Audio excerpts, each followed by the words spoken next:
Oh, hey viewer. I was out there trying to make friends and I noticed that everyone hates each other. I feel like I'm going through my high school emo phase again. Well, I didn't like it then and I don't like it now. So you know what? I'm going to search for a group that I can belong to. Hopefully with a charismatic leader who helps me think about how the world works and where I fit into it. That way, I don't have to feel this way anymore. Speaking of which, populism.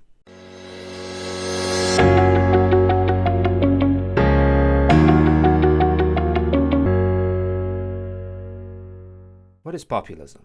Well, in a broken world where a bunch of broken people live, we all look for those who can make us whole without ever finding them because, no. I'm done with this emo phase. So here's the thing. Basically, when people face what seems like an insurmountable obstacle, they tend to group up because, well, no offense to you, but if you were fighting a chipmunk in the middle of a forest, I'm betting on the chipmunk. However, together we can finally beat those stupid tree-hugging hippies back to the forest. We join into communities not just because we face insurmountable difficulties, but also because sometimes we're just lonely. We are as much of political creatures as we are social creatures. We require both political innovation and social interactions to thrive. Just advancing politically, but becoming more and more isolated, makes everyone emo, and not just me. We join with others not just to overcome challenges, but also to make friends and get our daily dose of interaction. But just joining a group doesn't make one a populist. There needs to be a process which makes a group a populist. But what? Populist groups usually don't just have members, but also a leader.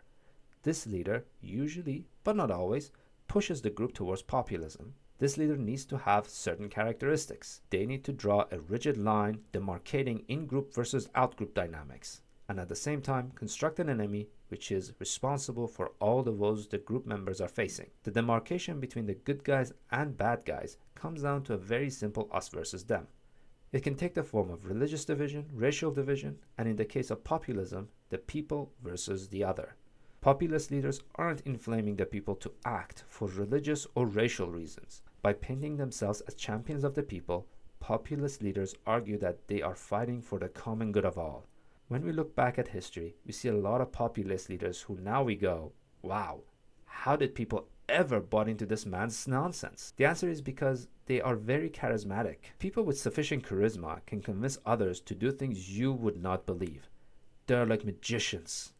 They can convince you that the sky is red, your mother is really your father, and everything you see and feel is just part of the matrix. The people who join such groups out of loneliness and desperation are more susceptible to these types of messaging. I mean, if you are desperately looking for answers and no one responds, the first person that actually talks to you might seem like Jesus to you, and you will automatically form strong emotional attachment to such people. This is the reason why loneliness is the soil from which totalitarianism grows. People who are lonely are desperate and isolated, making them easy targets for even the smallest of critters. The second important quality of such leaders is their ability to construct an enemy which is really closely associated with the previous characteristic of in-group versus out-group dynamics. Let's be honest, thinking is really hard. You might now be asking yourself, how? I think all the time. That's not hard at all. Look, I am thinking right now. Well, my dear thinker, you're pondering more than thinking. Thinking requires a quality which is very difficult for people to grasp called introspection. Introspection is our ability to look inward and ask, why do I think the way I do, and why do I do the things that I do? Most people work on autopilot. They don't think about why they do the things they do, rather they just do it. Pondering is when you're looking at how to do things rather than why it is that you are doing those things. This difference is not set in stone, but for the purpose of this video, it'll suffice.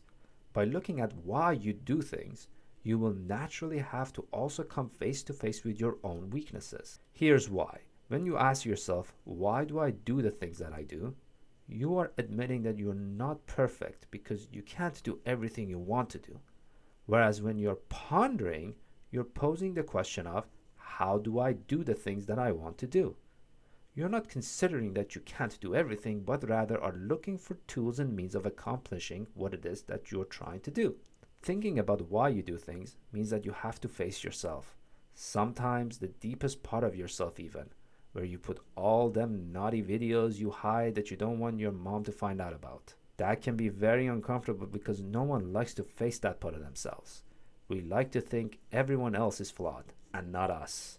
We are the main character of our own story.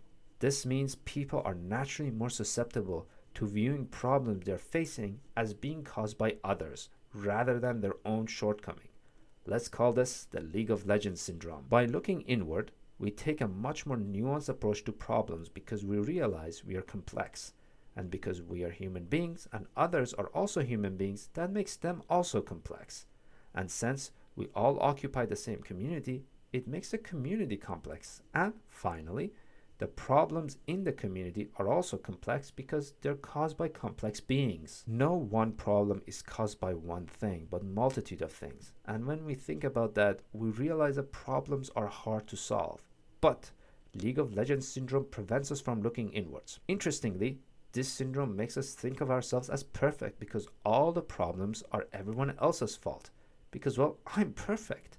Since I'm perfect and I'm not making any mistakes, and everyone else is imperfect and making the mistakes, we end up looking at the world in black and white terms. In this mindset, it becomes super easy for a leader to come along and paint one element in the world as the one and only, or sometimes main, cause of our problems. Since people are susceptible to viewing the world in black and white terms because it is easier and the mind likes to take the easiest path, populist leaders need to come up with one simple digestible construct that can be painted as the cause of the problem, like men, women, Matrix, or League of Legends. Any of these can be painted as the problem if the leader is charismatic enough. Now, let's put all of it together. Populist groups are a collection of people with usually charismatic leaders who separate the group from the outgroup and construct an easy digestible outgroup as the enemy.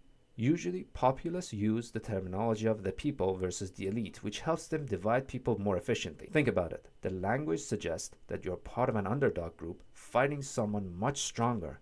And I mean, who doesn't like a good underdog story? There is a reason why David and Goliath is a timeless tale. Liberalism finds itself especially susceptible to populism because one of the most important freedom liberalism guarantees its citizens is freedom of speech. Populist leaders exploit this freedom, especially when they smell weakness in the liberal regime, which usually arises because of citizens losing purpose and when community bonds are weakening. Liberalism needs to respond to this problem. But so far, well, despite its best effort, I'm afraid liberalism hasn't provided a good solution because people who join populist groups have genuine concerns, but their solutions usually prove untenable and destabilizing, which is good for no one. People think proper education in politics can help fix this problem, but, well, that is a topic for another video. If you guys want it, let me know in the comments. For now, I'm going to learn how to be charismatic because, hey, when in Rome, right?